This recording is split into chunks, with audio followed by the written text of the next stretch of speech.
Welcome once again, everyone, to the official Jets podcast powered by Amazon Web Services. In these very strange times, about the only way that we can spend some time with you is virtually, and that's what we're here to do today. Bob Wischusen, and as always, my partner, Marty Lyons. We'll talk some football. We'll talk about hopefully something for the next 20, 25 minutes or so to take your mind off of what is going on in the world. And boy, do we want sports to return. Boy, do we want football to return. And Marty Lyons, you and I know are at the top of the list of wanting to get life back to normal and at some point in the not-too-distant future see Jet fans again in person. How you doing? I'm doing well, Bobby. I hope that we get back to football. I hope we get back to some sort of normal world. And, we still want to give a shout out to all those frontliners working to protect us, the doctors, the nurses, the volunteers, and also a special, thoughts and prayers have to go out to Woody and Chris Johnson. They just lost their mother, who was 99, and Mrs. Johnson was just a sweetheart of a lady. And I think Curtis Martin or Chad Pennington said it earlier this week that she was the first lady of the Jets. So I know you and I enjoyed our visit with her on the sideline. She was like a mother to us. And the days that we were out there and it was cold, she'd always look at me and say, Marty, you got to have a hat on. So she'll be dearly missed by all, but our thoughts and prayers are with the Johnson family. Yeah, Curtis put it perfectly. I mean, what an amazing life that she lived. I remember talking to Christopher about a year and a half ago, and I asked, how's she doing? And he said, well, she fell. And I said, well, how did she fall? And he said, well, she was like trying to get a dish off of like the top shelf of the kitchen cabinet. And I said, isn't she like 90-something years old? And he was like, yeah, I mean, but that was her. No, I don't want you to go get that dish for me. I'll get it. I'm good. So you're right. I mean, she lived an amazing life, but really had the spunk inside of her, like that spirit inside of her that allowed her to live as long as she did. And you're right. She was a true mom, I think, to many more than just her blood relatives in the Jet organization. Yeah, she really was. And to live a life to 99, if somebody slid a piece of paper in front of me right now and said, hey, you know what, you can live a normal, healthy life and be around your family till you're 99, you know what? I'm signing that piece of paper right now, Bob. You're exactly right. So, yeah, all of our good thoughts and prayers to all of the friends and, of course, the family of Woody and Christopher Johnson, because that was sad news. That's a loss for the whole organization. There's no question. But the Jets, obviously, Marty, in the draft gained in a big way, literally and physically. We were, I think, talking heading up towards the draft the last time we did one of these podcasts kind of during free agency, that Joe Douglas made a very clear statement when he first got the job that he's an old offensive lineman and he was going to go out there and he was going to address the Jet offensive line. And boy, has he ever addressed the Jet offensive line. What were your thoughts when you found out that on draft night that Makai Vector was going to be a Jet? Well, you know what? When you look at him, Bob, at 6'7", 365 pounds, and he ran a 5'1" 40 at the combine. He's a big man, and he's got the body, he's got the athletic tools. What worries me now is that with the coronavirus, a lot of these players aren't allowed to come into the facility that the Jets have. So what are they doing on their own? How are they preparing? Are they in the playbook, or are they going to be ready to build that chemistry? Because you and I both know you can plug in the greatest athletes up front in that front five of the offensive line, but if they don't build the chemistry and they don't build the trust, come game time, it's going to show. So I think it's very important for the players to take on the accountability this year to say, hey, the day that I walk into camp is the day I'm ready to put on the pads.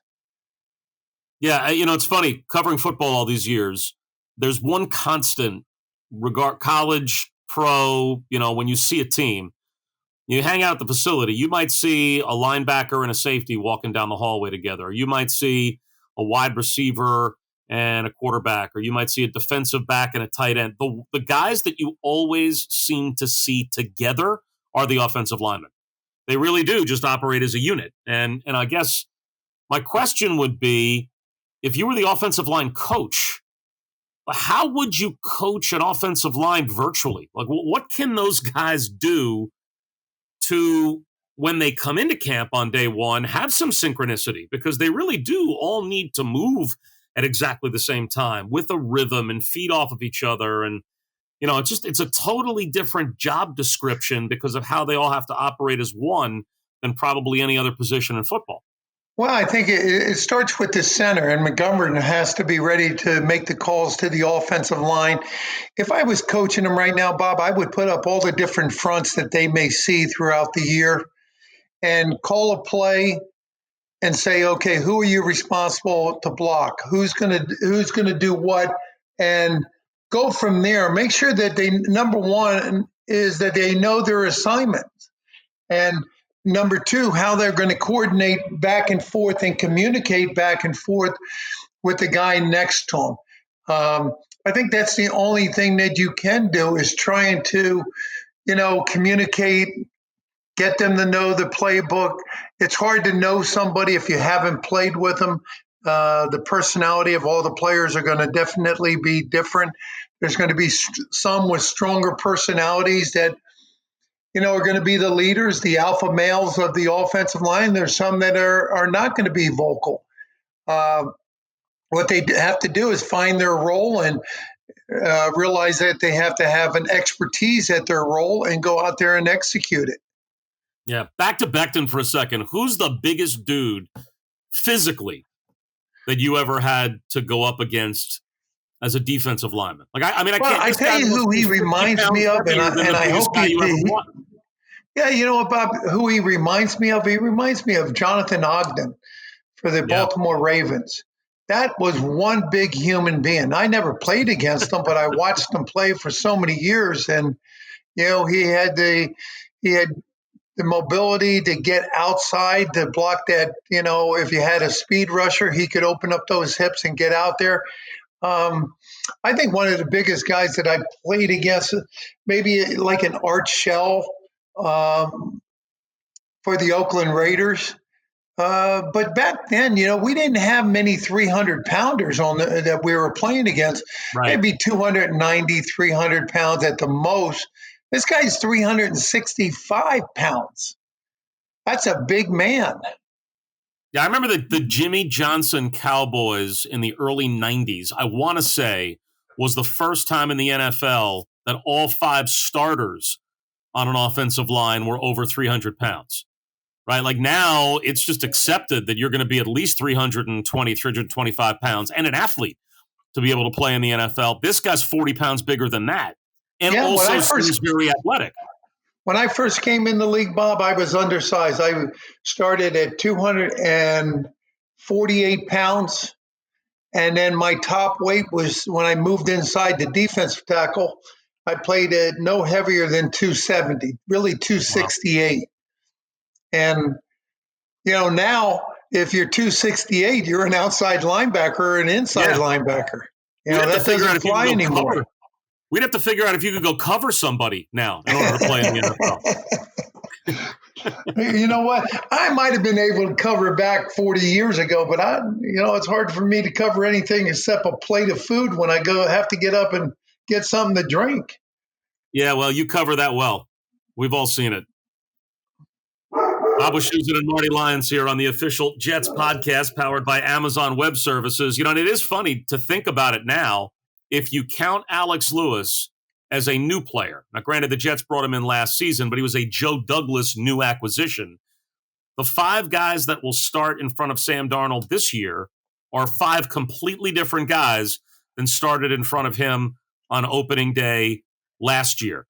So the chemistry that's going to have to develop with that group and also with the quarterback, they're going to have to spend some time with the and the running backs. They need to learn Le'Veon Bell. They need to learn Frank Gore. They need to learn LaMichael Pirine, the rookie. And that is a couple of very different running styles. If you think about how Frank Gore wants to run the football compared to how Le'Veon Bell wants to run the football, the Jets, at least in terms of offensive line, combination with a third-year quarterback, combination with those running backs, they need time on the practice field to be ready to start this season. I don't think there's any question. Oh, I agree with you, Bob, but there's 31 other teams in the NFL that are probably saying the same thing. So, There's going to be a built-in excuse once the season starts, whether, we didn't have time to prepare. We had to do this virtually. And, there's that built-in excuse. But I think the Jets, they now have the personnel. The AFC East this year, as hard as it looks like the schedule will be, and everybody's got to go out west a bunch. Everybody's got to play the NFC West, AFC West. Those are your out of division opponents. Everybody in this division is going to have a tough schedule this year. This might be one of those years where 9-7 is good enough to win this division. There always seems to be at least one or two divisions that are that way in the NFL. That might be the AFC East this year. You know what, Bob? You might be right. 9-7 might win the division, and I think the first part of the season, you play at Buffalo, you play at Indianapolis, and you got San Francisco and you got Denver at home. If there's no fans in the stadium, I don't know who has the advantage or the disadvantage, but it's a neutral field in my mind. Yeah, even as a road player, how hard would it be? Like, how much did you feed off of the crowd, even if they were booing you, right? Just the energy in the building. I'm sure you'd rather play in front of your home fans than the road fans, but playing in front of no fans, is there something about then having to kickstart yourself in a way that you normally wouldn't have to, because the crowd energy, I'm sure, is something, even when it's rooting against you, that spurs on an athlete.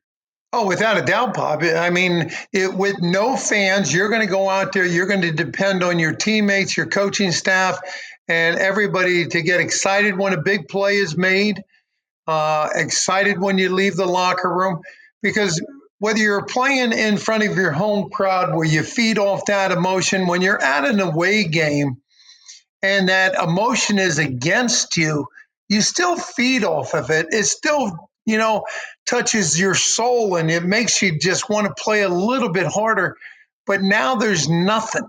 There's dead silence except for what you're going to catch from the bench. I think it puts a lot of pressure, on the players, a lot of pressure on the coaches to go out there and say, hey, guys, we've got to motivate ourselves. We don't have our fans. We got to motivate ourselves. Yeah, but if the game counts, I still have always thought that if you take an athlete and put him in a spot where he knows this counts, this is for real, and this is my season on the line, and that's the way it feels almost every week in the NFL. Like, you're gonna have some emotion and some motivation. I just have to think sooner or later that competitive fire kicks in, even if it's in an empty building. Well, I think the competitive fire is going to burn, Bob. I think that's the accountability of the players. But you don't have anything. Let's say you start the fire and the fire starts to go down. How do you get the fire to flame back up? Normally it's the crowd. Normally it's somebody on the bench. Now, it's a whole different animal that, these games are going to count, but you have to motivate yourself in a different way. You're not going think about it. We're going to go into Buffalo. You don't even have to worry about people throwing bottles at the buses. There's nobody getting slammed on the table. It's really quiet when you go through the parking lot. That'll be a great sight up there in Buffalo. And I think it gives you a little bit of an advantage if you're a visiting team, rather than going to a full house Buffalo Bill packed stadium. Yeah, even for those of us that are broadcasters, just riding the bus on the way in, I'll really miss the crowd in Buffalo and the warm greeting that they seem to give us every year. Yeah, down there, and also out there in Oakland, all those places that the fans are behind their team 100%. It's going to be totally different. And I think that now the accountability, again, that word's going to play a big part in everybody's lives if you're in professional sports. Yep. Hey, you know what? We talked a lot, obviously, about Makai Vector and the Jet offensive line, the fact that they've completely retooled it. But back to the draft for a second. Another big factor in, I think, Joe Douglas's just overall concept of how he wanted to put the team together was to get younger, to get bigger, to try to address the offensive line, but also to get faster. And it seemed like in a lot of the other spots that he drafted after he took Becton, Denzel Mims at wide receiver, Ashton Davis, a little bit of a surprise pick at safety. The Jets have some depth at safety, but he's a different kind of safety. What was your take after the Becton selection on the next 3 or 4 picks where it seemed like it really was a high priority for the Jets to get faster? Well, I think too, Bob, if you look at Bryce Hall, who they picked in the 5th round out of Virginia, if he can stay healthy, I think he's going to be productive. I think he'll fit right in with Greg Williams' defense. And then also you got the punter coming in the 6th round, man out of Texas A&M. He was the Ray Guy award winner for college football last year. And the thing about having a punter is if your offense is struggling and you have a punter that can kick it 60 yards and flip the field position, it helps your defense out tremendously. So yeah, I agree. I really think that Joe Douglas did a great job. He didn't overbuy during free agency, overpay. He brought in the players that he thought could help the team win. Yeah, and I mentioned leadership as well with Morgan. That was also a big theme in this draft for Joe, right? I mean, it seemed like on day 2, the number one bullet point that you saw, and day 3 as well, the number one bullet point you kept seeing coming up again right after every pick the Jets would make is he was a team captain. And he really seems to value wanting to take this collective group of players. And I thought it was something Phil Savage said that was interesting. One of the right-hand men for Joe Douglas in the Jets personnel department, who you know real well, that they weren't looking at these guys always just as individual talents. They were looking at collectively the whole group, how they form and help to form a team. And all being captains of their college teams means that they're bringing guys into the locker room that get the concept of team. They really do, Bob. I think when you're a team captain, I know that I was voted by my peers as a team captain, not appointed by Coach Bryant.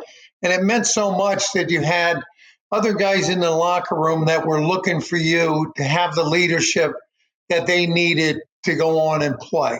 And that when you got up to speak in front of the group, whether you're now a rookie, you're a 2nd or 3rd year player, that the players are going to respect you. But the bottom line is they're going to respect you if you can go out and perform. You have to perform. Otherwise, that leadership quality really doesn't have any meaning. You get back to Jamal Adams. He can back up everything that he's doing out there on the field and more. And you got a guy like C.J. Mosley coming back after playing, 5 quarters last year?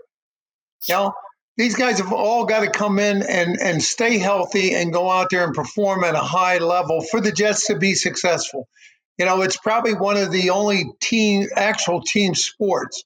Basketball is a team sport, but baseball, they call it a team sport, but to me, there's more individual performances in baseball than any other sports. You put a guy up the bat, he hits the ball, he runs first, second, or it's a home run. Sam Darnold drops back to pass. You better have the pass protection. You better have the receiver running the right route. He better catch the ball. Everything has to click in the game of football.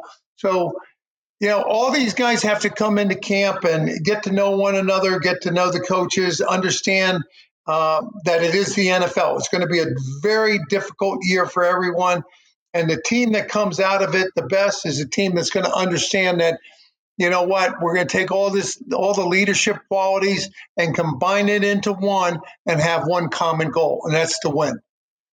Real quick, we got a couple of minutes left. Anything else from the draft surprise you? Like the Dolphins played a game of cat and mouse with everybody. Eventually they did what we all thought they were going to do. They took Tua. He will be their quarterback of the future. The top of the draft seemed to pretty much go as you would expect. Maybe Andrew Thomas getting drafted by the Giants as high as he did raised a couple of eyebrows, but I think he's going to be a really good player. I think that was a good pick. I don't know. Anything else that happened maybe in front of the Jets, or certainly the one that Jordan Love being traded up for and taken by the Packers with Aaron Rodgers still there seemed to be the first round move that grabbed most of the headlines. Anything else jump out to you? You know what, Bob? I think that the NFL did a great job covering the NFL draft. I think Roger Goodell showed that he's just like you and I. The first night he was in a sport coat. The second night he was in a sweater. The third night he was just, slumped down in the chair, reading everything. He had his jelly beans there. And I thought they did a great job of bringing the draft, making it a little bit more personal, bringing it into everybody's living room the way that they did it. So, the players that were drafted, it's a new opportunity for them. It's a new challenge for them. All their lives have changed, from going from a college player to now the NFL. And now they got to realize that to stay in the NFL, it's a job. You have to perform. There's no 4-year scholarships anymore.